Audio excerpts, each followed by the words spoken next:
Sahyadri top 10 news या बातमीपत्राचे प्रायोजक आहेत Mac care super speciality hospital Ahmednagar.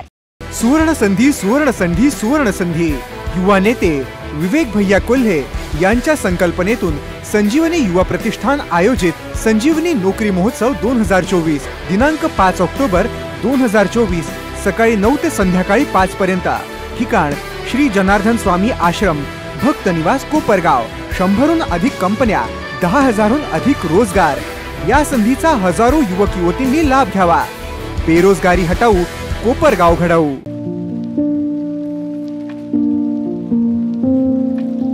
तुम्हाला जर इतरांपेक्षा वेगळं फर्निचर करायचं असेल किंवा त्यातही प्युअर सागवानीच हवं असेल तर तुम्हाला एक नाव सुचवतो। कोणतं? पित्रोडा फर्निचर, जिथं प्युअर सागवानी लाकडामध्ये देवघर, dining set, teapoy, office chair तसंच कपाट, bed, sofa set, computer table आणि इतरही फर्निचर उपलब्ध। तसंच बजाज फायनान्स वर फर्निचर उपलब्ध। Pitroda furniture, new Tilak road, Ahmednagar.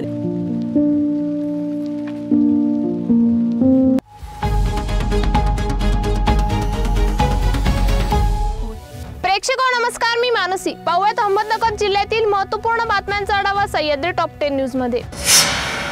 नवरात्रोत्सवानिमित्त असंख्य भक्तांचे श्रद्धास्थान असलेल्या नाशिक जिल्ह्यातील वणीगडावरील आदिशक्ती सप्तशृंगी देवीच्या विधिवत पूजन केलेल्या पावन पादुका वणीगडावरून कोपरगाव मध्ये आणल्या होत्या। यामुळे कोपरगाव शहरासह मतदारसंघातील विविध गावातील भक्तांना दर्शनाचा लाभ मिळाला। याही वर्षी वणीगडावरून आदिशक्ती सप्तशृंगी देवीच्या विधिवत पूजन केलेल्या पावन पादुकांचे मोठ्या जल्लोषात शहरात स्वागत करण्यात आले। शहरात छत्रपती शिवाजी महाराज स्मारक ते कृष्णाई मंगल कार्यालयापर्यंत सवाद्य मिरवणूक काढण्यात आली। शालेय विद्यार्थ्यांनी देखील या मिरवणुकीमध्ये भाग घेत विविध नृत्य सादर करून ढोल पथक तसेच झांज पथकाचे सादरीकरण यावेळी मिरवणुकीत करण्यात आले। यावेळी शहरातील भाविक भक्तांनी पालखीतील देवीच्या पादुकांचे दर्शन घेण्यासाठी गर्दी केली होती। या प्रसंगी राष्ट्रवादी पक्षाचे अनेक मान्यवर, पदाधिकारी, कार्यकर्ते आणि शहरातील नागरिक व महिला मोठ्या संख्येने मिरवणुकीमध्ये सहभागी झाले।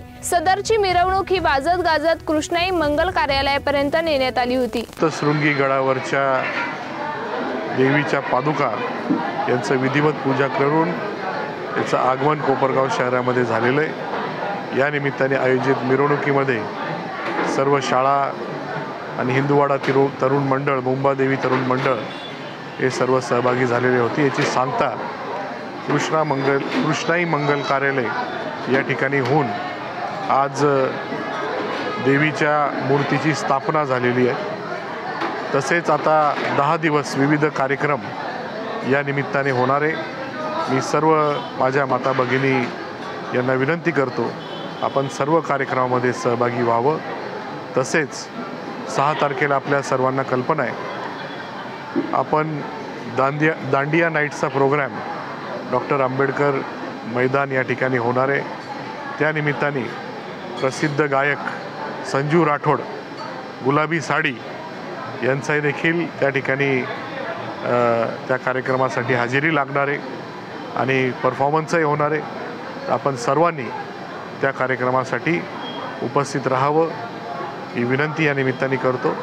धन्यवाद आणि दसऱ्याच्या मनापासून खूप खूप शुभेच्छा देतो। धन्यवाद। दादा, देवीला काय साकडं घातलं? देवीला हे साकडं घातलं, यावर्षी चांगला पाऊस झालेला आहे। शेतकऱ्यांना चांगल्या पद्धतीचं पीक मिळू दे, पुढचं रब्बीचा सीझन असेल तो देखील चांगलं होऊ दे आणि कायम अशा पद्धतीची परिस्थिती पाण्याच्या बाबतीमध्ये असू दे।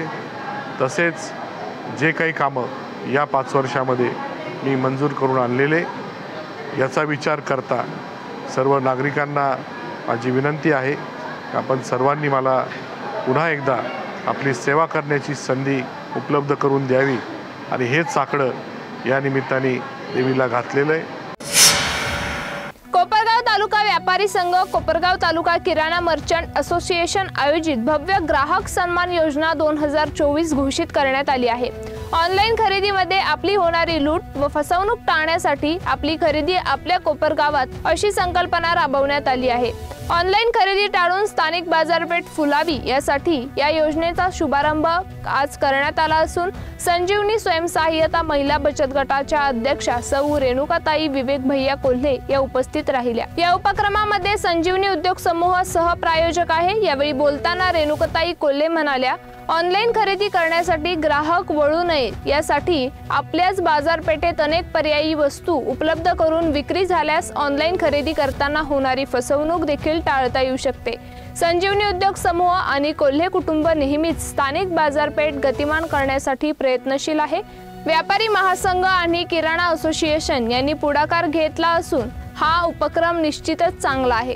सर्वच लहान मोठ्या व्यापारी बांधवांनी ऑनलाईन खरेदी करताना उपलब्ध असणारे बहुपर्यायी वस्तूंचे भंडार उपलब्ध ठेवले तर अधिक जास्त ही मोहीम यशस्वी करता येईल। महिला आणि युवकांना विश्वास निर्माण करून ग्राहक ऑनलाईन कडे वळणार नाही यासाठी कुठे काय उपलब्ध आहे याची माहिती अधिक प्रसारित झाल्यास बाजारपेठ गतिमान होण्यास मदत होईल। आपली बाजारपेठ आपला अभिमान हा विचार घेऊन पुढे जाण्याची गरज आहे असे त्या म्हणाल्या। गुन्हेगारीच्या घटना अलीकडे वाढल्या असून त्यामुळे बाजारपेठेवर त्यांचा परिणाम होत आहे। त्यावर देखील कठोर काम होऊन सण उत्सवाच्या काळात कायदा सुव्यवस्था उत्तम राहील याची दक्षता घेण्याची गरज आहे। महिला भगिनी गोळीबार, अपहरण, खून, चोऱ्या अशा घटनांनी घाबरतात। त्याचा थेट परिणाम खरेदीवर होतो व बाहेर जाण्याऐवजी लोक ऑनलाईन पर्याय निवडतात। यासाठी या घटना देखील रोखणे आवश्यक असल्याचे मत कोल्हे यांनी व्यक्त केले।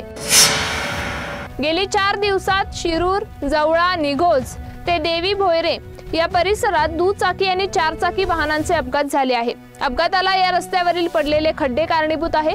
या रस्त्यावरील खड्डे बुजवा अशी मागणी वारंवार करूनही सार्वजनिक बांधकाम विभागाच्या अधिकाऱ्यांनी याकडे सातत्याने दुर्लक्ष केले जात आहे। अधिकारी बघ्याची भूमिका घेत आहे। 28 ते 35 किलोमीटर रस्त्यावरील खड्डे बुजून पाटबंधारे खात्याने तत्काळ दखल घ्यावी, अन्यथा तीव्र स्वरूपाचे आंदोलन करणार असल्याचा इशारा जनतेतून देण्यात आला आहे। शेवगावकरांच्या जिव्हाळीचा असणारा पाणी प्रश्न फक्त सौ हर्षदा काकडे यांनी नगरपालिकेसमोर केलेल्या महामुक्काम ठोको आंदोलनामुळे यशस्वी झाला आहे। हा संघर्ष जनतेचा, उद्घाटन जनतेकडून आणि श्रेयही जनतेचेच, त्यामुळे याचे श्रेय घेण्याचे काम आमदारांनी करू नये असे प्रतिपादन प्राध्यापक किसनराव माने यांनी शेवगाव येथे केले। गुरुवारी 3 ऑक्टोबर रोजी शेवगाव येथील स्वामी विवेकानंद कॉलनी कोरडे वस्ती शेवगाव येथे शेवगाव शहर पाणी पुरवठा योजनेचा भूमिपूजन सोहळा शहरातील नागरिकांच्या उपस्थितीत दिमाखात पार पडला। त्यावेळी ते बोलत होते। नगर जिल्ह्यात क्रीडा विकासासाठी आवश्यक असलेल्या नवीन क्रीडा संकुलाच्या कामासाठी निधीची कमतरता पडू देणार नाही अशी ग्वाही क्रीडा व युवक कल्याण मंत्री संजय बनसोडे यांनी दिली। नांदुर्की बुद्रुक येथील राहता तालुका क्रीडा संकुलाच्या उद्घाटनाप्रसंगी क्रीडा मंत्री बनसोडे बोलत होते। यावेळी महसूल मंत्री राधाकृष्ण विखे पाटील, माजी खासदार डॉक्टर सुजय विखे पाटील, नांदपूरचे सरपंच माधवराव चौधरी आदी उपस्थित होते। साहित्य टॉप 10 न्यूज मध्ये घेऊया एक छोटी इस त्योहार अपने घर को सजाए सैमसंग के AI पावर्ड टीवी के साथ 10 नवंबर तक नए NQ8A generation 3 processor, Dolby atoms और ग्लेरी फ्री OLED के साथ 3 साल की वारंटी और EMI सिर्फ 2777 रुपए से शुरू। पाइए 20% तक cashback plus 10% extra on Samsung axis bank credit cards, 0 interest, EMI 36 महीने तक। और सभी इलेक्ट्रॉनिक वस्तुओं के लिए विजिट करें Ram agency, market yard, Navi Peth और सावेडी में भी। विश्रांतीनंतर तुमचं पुन्हा एकदा स्वागत आहे। पुढील बातम्या। डिंबा ते माणिकडोह बोगद्याचे काम तातडीने मार्गी लावावे, साखळी कामाला मंजुरी मिळावी, नामदार दिलीप वळसे पाटील यांनी केलेल्या सर्व मागण्या रद्द कराव्यात या मागण्यांसाठी पुणे येथे सिंचन भवन कार्यालयावर एल्गार मोर्चा काढण्यात आला होता। नामदार दिलीप वळसे पाटील यांनी आंबेगाव, जुन्नर, शिरूर या भागातील कुकडी घोड मीना नदीवरील असलेल्या 65 बंधाऱ्यांचा कुकडी प्रकल्पामध्ये समाविष्ट करावा आणि त्यांच्या भागातल्या 4 उपसा सिंचन योजनेला परवानगी द्यावी असा घाट घातला गेला। अहमदनगर जिल्ह्याला पुण्यश्लोक अहिल्यादेवीचे नाव देण्याच्या मागणीवर राज्य मंत्रिमंडळाच्या बैठकीत शिक्कामोर्तब झाले। नामांतराच्या या प्रस्तावाला केंद्र सरकारने मंजुरी दिल्यानंतर आता अहमदनगर जिल्हा अहिल्यानगर म्हणून ओळखला जाणार आहे। नामांतराच्या या निर्णयाचे महसूल तथा पालकमंत्री राधाकृष्ण विखे पाटील यांनी स्वागत करून आनंद व्यक्त केला। पुण्यश्लोक अहिल्यादेवींच्या जयंती दिनास 300 वर्ष पूर्ण होत असतानाच हा निर्णय होणे ही एक ऐतिहासिक घटना असल्याची प्रतिक्रिया त्यांनी व्यक्त केली। लोकसभा निवडणुकीत मिळालेल्या घवघवीत यशानंतर राष्ट्रवादी शरद पवार गटाने विधानसभा निवडणुकीवर लक्ष केंद्रित केले आहे। जिल्ह्यातील श्रीरामपूर आणि संगमनेर वगळता अन्य 10 मतदारसंघातून 21 इच्छुकांनी उमेदवारीची मागणी केली आहे। या इच्छुकांच्या सोमवारी पुणे येथे शरद पवार मुलाखती घेणार असल्याची माहिती जिल्हाध्यक्ष राजेंद्र फाळके यांनी दिली। यावेळी 23 सदस्य संसदीय मंडळ यांच्या मदतीनीस राहणार आहे। नेवासा तालुक्यातील भाजपाला सुरू झालेली गळती अजूनही सुरूच आहे। काल तेलिकुडगाव येथील भाजपा पदाधिकाऱ्यांनी भाजपाला सोडचिठ्ठी देत आमदार गडाख गटात प्रवेश केला। गत आठवड्यात चांदा जिल्हा परिषद गटातील शिंगवे तुकाई येथील कार्यकर्त्यांनी भाजपाला सोडचिठ्ठी देत आमदार गडाख गटात प्रवेश केला होता। त्यानंतर आता तेलकुडगाव येथील कार्यकर्त्यांनीही भाजपाला रामराम ठोकून आमदार गडाख यांच्या नेतृत्वाखाली काम करण्याचा निर्णय घेतल्याने नेवासा तालुक्यातील भाजपाची गळती सुरूच असल्याचं दिसत आहे।